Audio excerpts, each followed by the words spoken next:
It's beer time with Beer Man.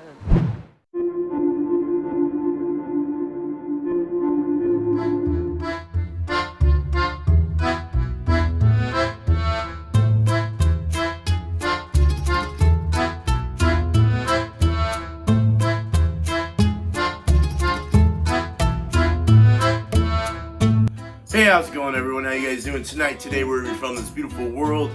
Alright, so I got another homebrew to do for you.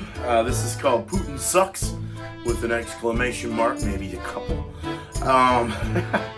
This beer originates, I believe it originates actually from England, but it was brought over to the Baltic areas, and there you have it. So this ranges from 6.5, I think, up to like 9 or 9.5, 10, something like that.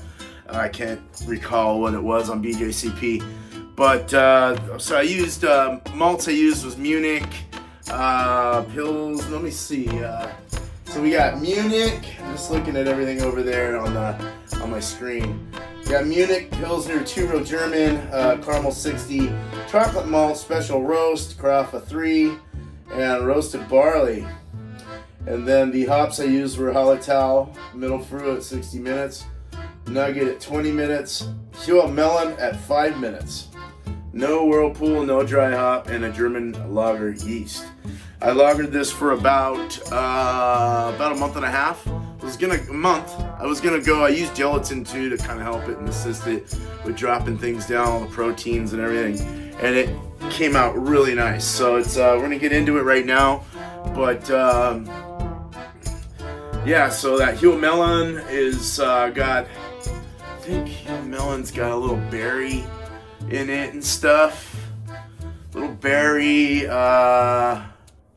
can't recall what else it has. And then of course the noble hops with the Hallertau, Middle Fruit, and the Nugget was another one that I added last minute. So I was like trying to find something that I could, because I didn't order enough. I think that was the case. So I had to add something else. So I was trying to like put something in there. So we got Nugget in there, and so you're getting a lot of like that spice kind of almost pepper, earthy, woody kind of aromas. But we'll get into it. It was a little lighter than I wanted to. It was at the lower end of the SRM scale.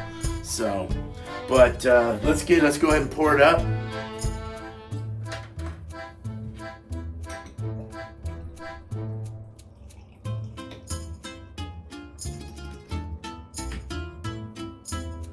Leaving me with a really lovely head on the pour. We got about 10 to 12 psi on the pressure. Nice color though. Khaki head, poured about a middle finger head there. Middle finger, hey Paul. Or middle fruit. Yeah, medium fast rising bubbles. You can kind of see how they're kind of spritzing up, and you can kind of see it's a little lighter chocolate color with a little red hue at the bottom. Very nice. Head retention is decent, medium fair. Khaki head, and I get itch on my leg. So yeah, let's get under the nose. Yeah, you get a little bit of chocolate roast kind of coming through. You also get that caramel. The caramel 60 is really nice in this. How much did I use? Caramel 60. 8 ounces, half a pound.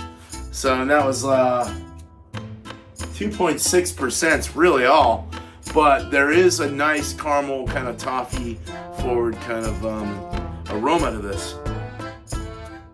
That could also be coming from the Munich. And then that Hua Melon is there is a slight like banana berry kind of essence going through it, and then you I don't really get like any of the other noble hops really, and it shouldn't really have a whole lot of hoppiness anyway. That's more just to round out the sweetness. A little bleach in the air right now. I just did my floors, so I'm kind of smelling both worlds here. Smells like a pool in here. Yeah, but very, very nice. Very, very clean smelling. It's got that clean kind of feel to it. Let's go ahead and drink it. Cheers. Nice carbonation. Nice medium carbonation.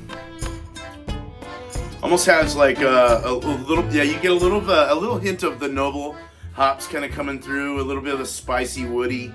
Then you get like a banana ester. You get kind of a slight berry and with the banana. Not berry really, it just kind of has that fruitiness. And you know, usually a lot of times these will have like that raisin or plum or something like that. If I had put in 120 and 80 mix or something like that, that would have definitely pumped up that raisin, but I don't really like raisins, so I kind of strayed away from that. But you are getting those some of the esters coming through of there is a slight like hint of raisin, but it's like very, very, very light, very, very light, very light, like so much as to where I'm not bothered by it. I don't like raisin in any beer. I don't really like raisin. I'm not a big Belgian fan. I'm not a big, I can do some yeasty beers and stuff like that, but I don't know. It's just me. It's just me. But this is nice. This is what I wanted, and that's what I got. So the body's medium light. And it was a little fuller body. I think I mashed in did a protein rest. Did I do a protein?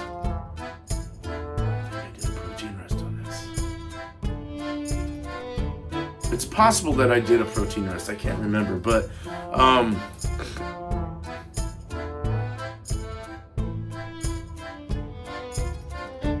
nice sizzle on the tongue from the carbonation, but fairly softer, and like a medium light body. Somewhat dry finish, a little wet on the front, and then it kind of dries off. No alcohol. It's a 6.5, which is the lower end. It's like the bottom, right, the lowest number of what the ABV is. I think 6.5 to 9.5 or 10 or something like that is the level ABV level or range.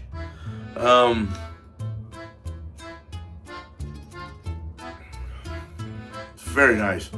Almost has like a smoky quality to it. There's like, I didn't put any smoky malts. It's just kind of comes off that way. Kind of nice. It's got a little chocolate roasty, but everything's really light.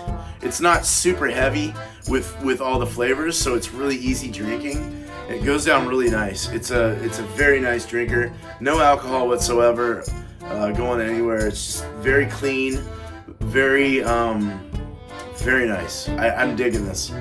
I'm not going to score my own beer, of course, but I would say this is a very good beer. And I mean, I kind of scored it, didn't I? No, it's very good though. There is a super red hue though right there. Very red, almost like a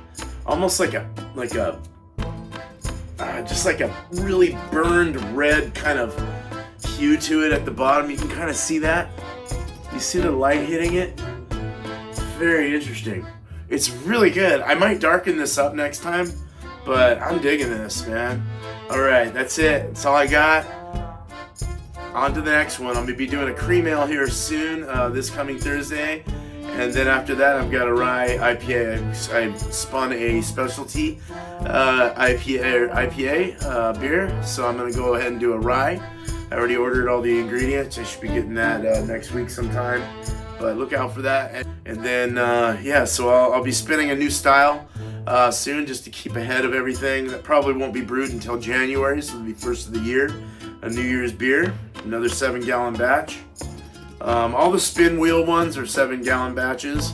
The ones that I want for myself, I'm going to be brewing the Danipa, the Double New England IPA, probably after the rye IPA. I'm going to do that one again and try and hit my 8% one more time. And then I got to brew my wife's beer again, the Oatmeal Vanilla Stout again. So, because we ran out. So those will go into my 15-gallon kegs. 15-gallon kegs. These go into my corny kegs. And then I have a fridge out there for all my lagering in our carport. I have an outdoor fridge that I use. It's all hooked up with a controller and everything. So yeah, works out really good. And I ferment right out of the corny kegs with the airlock, and I have a little airlock lids and stuff. But yeah, you know, they have lids that you can buy.